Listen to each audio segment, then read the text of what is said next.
নমস্কার বন্ধুরা, আরও একটি নতুন ব্লগে আপনাদের সকলকে স্বাগত জানাই। আশা করি আপনারা সকলেই খুব ভালো আছেন আর আমিও খুব ভালো আছি। এখন বাজে ভোর 4:45 আর আমরা এখন ভাইজ্যাকের হোটেল থেকে বেরিয়ে পড়লাম বিশাখাপত্তনম স্টেশন যাওয়ার জন্য। সেখান থেকেই আমাদের পুরী যাওয়ার ট্রেন রয়েছে। ভাইজ্যাক থেকে চলে যাচ্ছি বলে মন যেমন একটু খারাপ করছে, অন্যদিকে পুরী যাব বলে মন ততটাই আনন্দে ভরে উঠছে।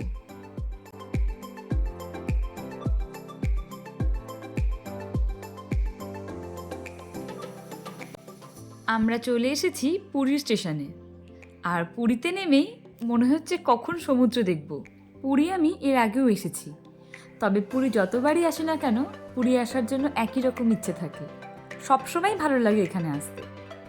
পুরী পৌঁছতে আমাদের প্রায় দুপুর 3টে বেজে গেছে, তাই আমরা তাড়াতাড়ি হোটেলে চেক ইন করে আগেই চলে এসেছি লাঞ্চের জন্য। লাঞ্চ করে নিয়ে তারপরে আমরা যাব সমুদ্রে স্নান করতে। পুরী আমরা একদিনের জন্য এসেছি, তাই আজ দেরি হলেও সমুদ্রের স্নানটা কিন্তু আমরা সেরে নিয়েছি। এখন বাজে প্রায় 5:30 আর আমরা বেরিয়ে পড়লাম একটু ঘোরাঘুরির জন্য। প্রথমেই যাব আমরা জগন্নাথ দেবের মন্দির।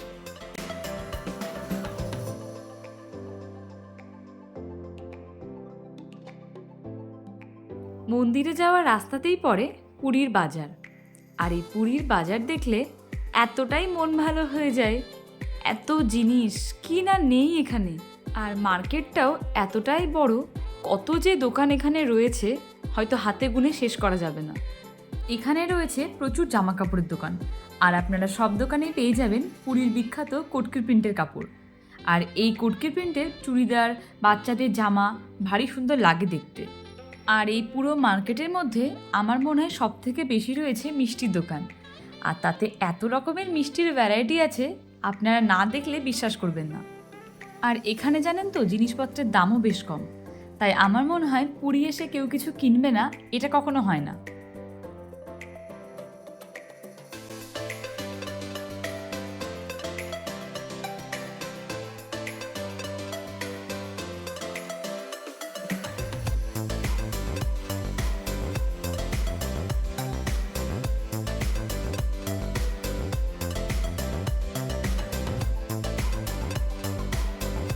আমরা চলে এসেছি জগন্নাথ দেবের মন্দিরে।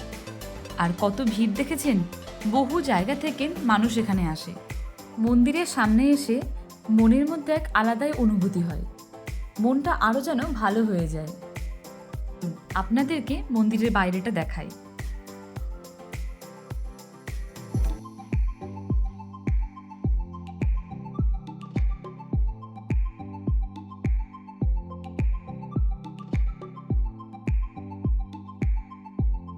আমরা চলে এসেছি মিষ্টির দোকানে, আর আমরা ঠিক করেছি পুরীতে যে যে মিষ্টিগুলো খুব বিখ্যাত আমরা সবগুলোই অল্প অল্প করে ট্রাই করব। প্রথমে আমরা খাচ্ছি ছানা পোড়া, আর খেতে অসম্ভব ভালো। এত মিষ্টি দেখে মনে হচ্ছে কোনটা ছেড়ে কোনটা খায়। এরপর আমরা নিচ্ছি রাবড়ি, তার সাথে মালপোয়া।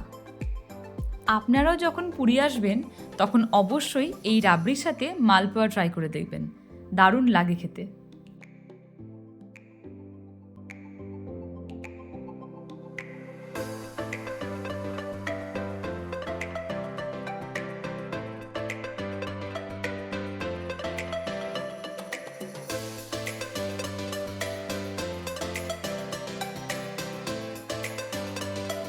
এইরকম ধরনের বাসন পুরীতে বেশ সুন্দর পাওয়া যায়, আর এরকম ডিজাইন কিন্তু পুরীতেই পাওয়া যায়। আপনারা তো জানেন মেয়ে মানেই সংসারের বাসনপত্র কিনবেই, তাই আমিও আমার পছন্দ মতো এখান থেকে কিছু জিনিস কিনে নিয়ে যাব।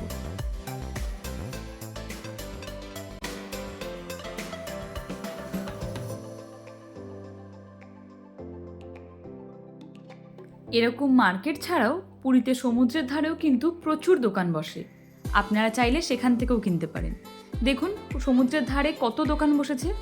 দোকানগুলো এতটাই সুন্দরভাবে বসেছে যেন মনে হচ্ছে মেলা বসেছে। এখানে বিভিন্ন ধরনের জিনিস আপনারা পেয়ে যাবেন, আর সব থেকে বেশি কি থাকে বলুন তো, এখানে মুক্তোর মালা।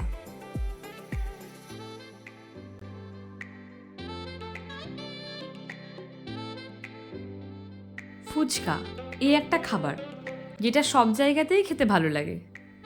আমরা এখানে এসেও একটু ফুচকা ট্রাই করে দেখলাম, বেশ সুন্দর খেতে।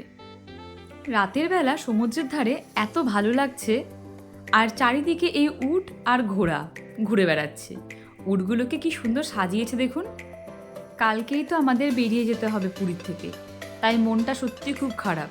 তবে যাওয়ার আগে নিশ্চয়ই সকালে একবার সমুদ্রের ধারে আসব। চলুন আপনাদের একটু মাছের দোকানগুলো ঘুরিয়ে নিয়ে আসি। কত ধরনের যে মাছ রয়েছে।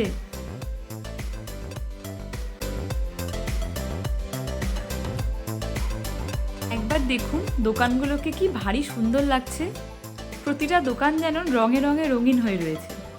পুরীতে সমুদ্রের ধারে রাত্রের এই মেলাটা সত্যি দারুণ লাগে। এবার ডিনার করে আমাদের হোটেলে ফিরতে হবে। তাহলে বন্ধুরা, আজকের ব্লগটি আমি এখানেই শেষ করছি। আপনারা ভালো থাকবেন, সুস্থ থাকবেন। দেখা হবে পরের ব্লগে। আর আমার ব্লগগুলো যদি আপনাদের ভালো লেগে থাকে, তাহলে অবশ্যই আমার চ্যানেলটিকে সাবস্ক্রাইব করে আমার পাশে থাকবেন।